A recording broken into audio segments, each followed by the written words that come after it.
क्या कहेंगे जो खूंटी की जो जन सैलाब देखने को मिली, खूंटी की जनता का जो समर्थन यहाँ पे देखने को मिला? एनडीए के प्रति प्यार है और ये कमिटमेंट है एनडीए का और एनडीए के नेता का। आज आदरणीय गृह मंत्री जी ने भारत के उसी संकल्प को दोहराने का काम किया है। और जिस तरह से आदिवासी हित की बात कर रहे थे 2 दिन पहले, जिस तरह से कांग्रेस नेता राहुल गांधी आए थे, हाँ बिल्कुल, मैं उसको बड़ा स्पष्ट रूप से उन्होंने रख दिया कि इतने साल, जो 55 साल या उससे भी ज्यादा समय तक देश में राज करने वाले, कभी इन्होंने जनजातियों के लिए एक भी कदम आगे नहीं बढ़ाया।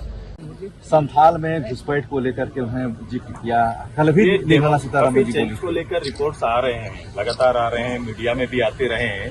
ये बहुत बड़ा चुनौती है देश के अंदर में, क्योंकि देश के गृह मंत्री या फिर देश के जो मुखिया है उनको इस बात की चिंता है और इससे बचने के लिए थोड़ा अवेयर भी होना पड़ेगा। और जो पार्टी जो चुनाव लड़ रही है वो देश के साथ ये गद्दारी की तरह हो जाएगा अगर जो इसको बढ़ावा देने का काम कर रहे हैं।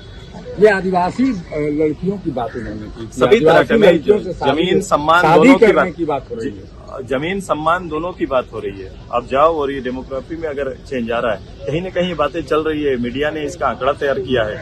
आप देखेंगे तो ये राज्य के लिए, एक शासन चलाने के लिए, देश चलाने वालों के लिए तो सबसे बड़ी चिंता का विषय है। अगर कोई इस विषय को हथियार बनाए, कोई अगर राजनीतिक दल केवल तुष्टीकरण के लिए ये काम अगर यहाँ इस देश के अंदर में घुसपैठियों को बढ़ावा दे रहा है, तो ये देश के साथ अन्याय होगा, देश के साथ कहीं ना कहीं अन्याय करने का काम कर रहा है। ये परमाणु बम की बात मणिशंकर की बात आई है कि मणिशंकर ने जो बातें कही हैं कि पाकिस्तान के पास, ये किस तरह का बात है? भारत माता के सभी लोग, भारत के लोग, चाहे वो दलीय रूप से बटे हो सकते हैं, दलीय विचार अलग हो सकता है, लेकिन भारत के लिए हर लाल तो भारत का है, भारत माँ का है ना। तो कैसे हम किसी को जो पारंपरिक रूप से हमारे देश के साथ, हमारे देश के जो संप्रभुता है उसके साथ जो हमेशा खिलवाड़ करते रहा है, जिनके संवाद हमारे पक्ष में कभी अच्छे नहीं रहे, उनकी कैसे पैरवी कर रहे हैं?